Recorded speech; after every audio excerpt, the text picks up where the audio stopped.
자, 요즘 시장에서 다시 이름이 조금씩 오르내리기 시작한 인물이 있죠. 바로 캐시 우드입니다. 흥미로운 점은 캐시 우드가 최근 주에 깊게 살펴보고 있는 코인 중 하나가 바로 리플이라는 사실입니다. 과연 리플은 2030년에 다시 한번 시장의 중심에 설 수 있을까요? 아니면 조용히 잊혀지는 코인이 될까요?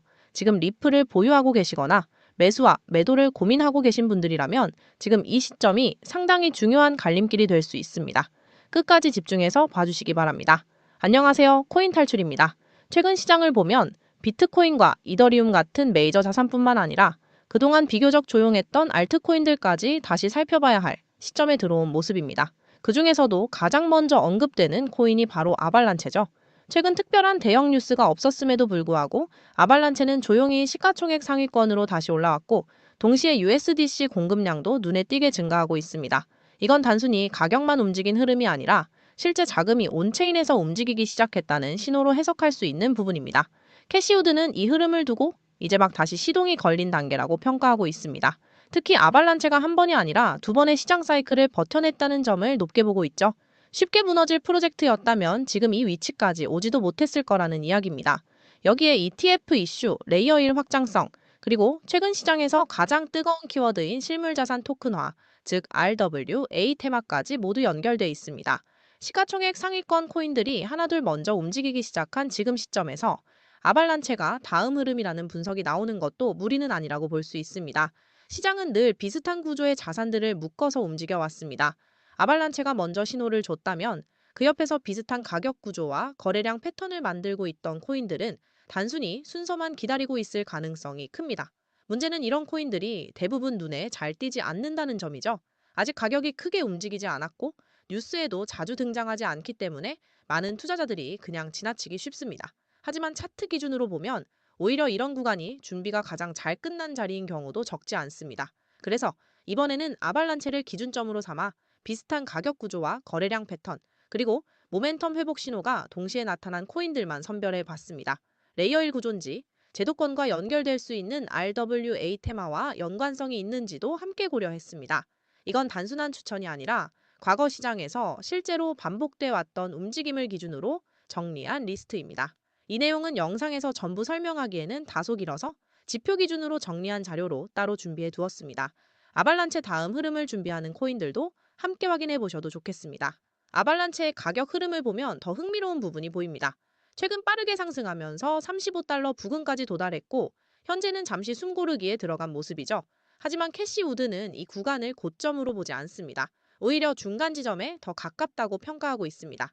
장기 차트를 기준으로 보면 다음 주요 저항 구간은 45달러, 분위기가 제대로 붙을 경우에는 50달러 이상도 열릴 수 있다는 분석입니다. 이번 사이클 기준으로 약 5배 전후의 상승은 충분히 현실적인 범위라고 보고 있다는 점에서 꽤 신뢰할 만한 전망이라고 볼 수 있습니다. 하지만 진짜 이야기는 여기서부터 시작됩니다. 캐시우드가 요즘 더 의미 있게 보고 있는 코인은 바로 리플입니다. 그동안 리플의 가장 큰 약점으로 지적돼 왔던 부분은 분명했죠. 결제와 송금 인프라는 잘 갖춰져 있지만 정작 자금이 머무를 수 있는 구조, 특히 스테이블 코인 생태계가 약하다는 평가를 받아왔습니다. 그런데 이 부분이 최근 들어 조금씩 변화하고 있습니다. RLUSD를 중심으로 기관 자금이 실제로 들어올 수 있는 구조가 하나씩 만들어지고 있기 때문입니다. 프랭클린 템플턴 같은 초대형 금융기관들이 토큰화된 레포 거래나 머니마켓 상품을 온체인으로 연결하려는 움직임은 단순한 실험 수준이 아닙니다. 이 흐름이 자리 잡기 시작하면 리플 생태계 전체의 거래 구조 자체가 달라질 수 있습니다. 캐시우드는 바로 이 지점을 리플의 새로운 출발점으로 보고 있습니다. 거래량이 증가하고 기관 자금이 안정적으로 유입되기 시작한다면 지금 우리가 보고 있는 리플의 가격 구조는 더 이상 의미가 없어질 수도 있습니다. 그래서 자연스럽게 이런 질문이 따라오게 됩니다. 그렇다면 리플은 2030년에 어디까지 갈 수 있을까요? 캐시우드는 특정 가격을 단정적으로 제시하는 방식은 선호하지 않습니다. 대신 2030년이라는 시간축을 기준으로 리플을 바라봐야 한다고 이야기합니다. 글로벌 결제 인프라, 규제 환경, 그리고 제도권 자금이 동시에 변화하는 과정 속에서 리플이 다시 중심에 설 가능성은 충분하다는 입장입니다. 지금은 다소 조용해 보일 수 있습니다. 하지만 시장은 늘 그렇습니다. 가장 큰 변화는 사람들이 관심을 잃었을 때 시작되는 경우가 많죠. 지금은 단순히 코인이 오르느냐 내리느냐만 볼 시점이 아니라 앞으로 5년, 10년을 가져갈 수 있는 프로젝트들이 어디에서 준비되고 있는지를 봐야 할 때입니다. 캐시우드는 아직 게임은 끝나지 않았고 리플과 일부 알트코인들에게는 생각보다 훨씬 큰 판이 다시 열릴 수 있다고 분명히 말합니다. 이제 중요한 건 하나입니다. 이 흐름을 지금 알아차릴 수 있느냐, 아니면 나중에 뉴스로만 접하게 되느냐의 차이입니다. 이제 많은 분들이 가장 궁금해야 하실 이야기로 넘어가 보겠습니다. 바로 캐시 우드가 말아보는 리플의 2030년 시나리오입니다. 솔직히 처음 들으면 너무 나간 이야기 아니냐는 생각이 들 수도 있습니다. 하지만 흥미로운 점은 캐시 우드가 이 이야기를 감정이 아니라 숫자와 구조로 설명한다는 점입니다. 캐시 우드가 리플을 바라보는 핵심은 단순한 코인 가격이 아닙니다. 글로벌 결제 시장 전체를 기준으로 보고 있습니다. 국제 송금 시장은 연간 수백조 원 규모에 달하죠. 지금까지는 스위프트 같은 기존 시스템이 사실상 독점해왔지만 속도는 느리고 수수료는 비쌉니다. 캐시우드는 이 시장이 결국 블록체인 기반으로 넘어갈 수밖에 없다고 보고 있습니다. 그리고 은행, 기관, 국가 단위에서 바로 사용할 수 있는 구조를 가진 프로젝트는 생각보다 많지 않다는 점을 강조합니다. 이 과정에서 계속 이름이 언급되는 프로젝트가 바로 리플입니다. 만약 리플이 글로벌 송금 시장의 일부만 차지하더라도 상황은 완전히 달라집니다. 고작 10%만 점유하더라도 현재의 시가총액 구조로는 설명이 되지 않는 수준이죠. 그래서 캐시우드는 리플의 가치는 가격이 아니라 거래량 기반으로 재평가될 가능성이 크다고 말합니다. 이 지점에서 2030년 이야기가 나오는 이유입니다. 리플이 한 자릿수 달러에 머무를 이유는 점점 사라지고 있다는 해석이죠. 시장에서는 조심스럽게 10달러, 20달러, 심지어 30달러 이상을 이야기하는 시나리오도 나오고 있습니다. 물론 이건 확정된 미래는 아닙니다. 하지만 중요한 건 이 이야기가 단순한 망상이 아니라는 점입니다. ETF, 스테이블 코인, 기관 자금, 규제 정비라는 퍼즐이 하나씩 맞춰지고 있기 때문입니다. 캐시우드는 이를 느리지만 충분히 달성 가능한 목표라고 표현합니다. 그리고 한 가지 더 흥미로운 포인트가 있습니다. 리플은 이미 한 번 큰 상승 사이클을 경험한 자산입니다. 완전히 검증되지 않은 신생 프로젝트가 아니라 한 사이클을 버텨본 자산이라는 점에서 기관들이 접근하기 훨씬 편한 위치에 있다는 평가도 나옵니다. 그래서 캐시우드는 시장에서 다들 끝났다고 말할 때 조용히 다음 단계를 준비하는 프로젝트들이 실제로는 많다고 이야기합니다. 그 대표적인 사례가 바로 리플일 수 있다는 거죠. 2030년까지는 아직 시간이 남아 있습니다. 하지만 시장은 항상 미리 움직입니다. 뉴스가 나오고 나서 가격이 오르는 게 아니라 포지션이 먼저 잡히고 나중에 이유가 붙는 경우가 훨씬 많습니다. 지금 리플은 어쩌면 딱 그런 위치에 있을지도 모릅니다. 아직 확신할 수는 없지만 이상하게도 모든 큰 흐름의 근처에는 항상 리플이 있다는 점. 이건 그냥 넘기기엔 나중에 분명 다시 떠올리게 될 자산입니다. 마지막으로 분명히 말씀드리겠습니다. 지금 당장 사라는 이야기는 아닙니다. 다만 지금 이 시점에서 리플을 다시 한번 진지하게 살펴봐야 할 타이밍이 아니냐는 질문을 드리고 싶습니다. 자, 그럼 여기까지 시청해주신 우리 구독자분들을 위해서 지금 트럼프 대통령의 계획을 알려드리겠습니다. 여기서 알고 가셔야 할 게 트럼프 대통령은 굉장히 암호화폐 친화적인 대통령이라는 사실 모두 알고 계시죠? 최근 행정명령까지 서명하면서 전략적으로 암호화폐를 모아서 전략적으로 비축하겠다고 서명하신 분입니다. 왜 이렇게까지 했을까요? 현재 트럼프 대통령의 일가 측에서는 비트코인 최고의 사업에 손을 뻗었고 월드리버티 파이낸셜이라는 회사까지 설립했습니다.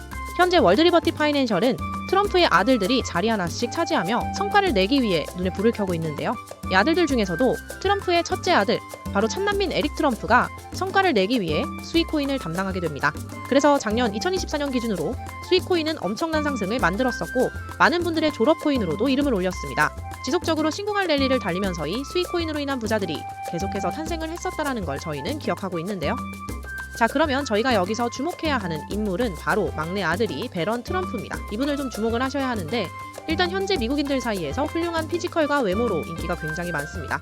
딱 봐도 잘생겼고 키도 190 정도로 크고 명문대를 나올 정도로 굉장히 똑똑한 사람입니다. 이런 사람이 지금 현재 첫째 에릭 트럼프 형보다 더 좋은 성과를 내기 위해 코인을 하나 준비 중이다라는 거고 가업인 월드리버티 파이낸셜의 세 번째 고문으로도 현재 활동 중에 있는데 막내 아들 배런 트럼프가 담당할 코인이 어떤 건지 현재 시장에서도 적지 않은 관심을 받고 있습니다. 이제 슬슬 감이 오시죠? 지금 트럼프 일가의 지원을 받을 코인 특히나 막내 아들인 배런 트럼프가 담당할 코인이 어떤 건지 궁금하신 분들이 많을 것 같습니다. 어차피 여기까지 영상을 보신 분들은 제가 모두 알려드릴 예정이니 너무 다급해하지 마시고 한번 들어보세요. 트럼프의 수혜를 받을 수 있는 코인이며 여기서 월드리버티에서 본격적인 지원 사격까지 들어가게 된다면 당연히 정말 말도 안 되는 상승 랠리가 나올 수 있겠죠. 못해도 미국의 자금들은요 일시적으로 전부 여기로 몰릴 가능성 굉장히 높습니다. 심지어 지금 대부분의 암호화폐 회사들이 트럼프에게 잘 보이기 위해 막 후원까지 해주면서 돈을 막 대줬던 거 기억하시죠? 그런 암호화폐 회사들도 당연히 소식을 듣고 가만히 있진 않을 것 같습니다. 그런데 기사가 다 나오고 나서 뒤늦게 진입하면 당연히 늦겠죠. 투자 시장이 그렇게 만만한 시장이 아니니까요. 그래서 물량을 최대한 선점하기 위해서 늦기 전에 우리 구독자분들에게 공유를 드려볼까 합니다. 여러분, 미국 대통령이자 암호화폐 전략 비축에 서명한 트럼프 대통령의 막내 아들이고 트럼프가 만든 월드 리버티 파이낸셜의 회사 고문이며 트럼프에게 잘 보이기 위한 암호화 회사들이 줄을 서고 있습니다. 브론 트럼프의 아들, 막내 아들 베런 트럼프가 담당할 코인, 지금 웬만한 코인 전부 다 이것만 기다리고 있고요. 정말 말 그대로 폭등이 나오는 거는 기정사실이기 때문에 지금 영상을 여기까지 시청하셨다는 것만 인증을 해주시면 되는데 어떻게 인증하냐? 여기까지 영상을 보신 분들만 베런코인의 정체를 궁금해하실 테니 고정 댓글에 문자 보내기 링크 아니면 설문 작성 링크 눌러서 제일 아래 베런이라고 적어주시면 제가 확인하는 즉시 해당 코인의 이름과 그리고 목표가까지 바로 답변 드리도록 하겠습니다. 참고로 베런코인 금액이 굳이 크지 않아도 됩니다. 10만원 정도만 넣어보셔도 충분한 재미를 보실 수 있을 거예요. 나중에 후회하지 마시고 속는 셈 치고 만원이라도 매수해보세요. 최근 코인 시장의 변동성이 좀 커지면서 많이 불안해하시는 분들이 굉장히 많은데 앞에서 말씀드린 트럼프 일가의 막내인 베런 트럼프가 월드 리버티 파이낸셜의 고문으로서 담당할 코인, 이건 정말 둘도 없는 기회로 다가올 가능성 굉장히 높습니다. 여러분들께서 아마 2025년도 마지막 졸업 코인으로도 이름을 올릴 수가 있을 것 같습니다. 최근에 원금 손실을 좀 많이 보셨던 분들 한 번에 만회하고도 남을 거니까 최대한 빠르게 준비해서 정말 제대로 된 수익 만들어 보셨으면 좋겠습니다. 우리 구독자 여러분들 힘내시고 긴 영상 끝까지 시청해 주셔서 감사드리며 마지막으로 구독과 좋아요 그리고 댓글까지 한 번씩만 부탁드리면서 마무리하겠습니다. 감사합니다.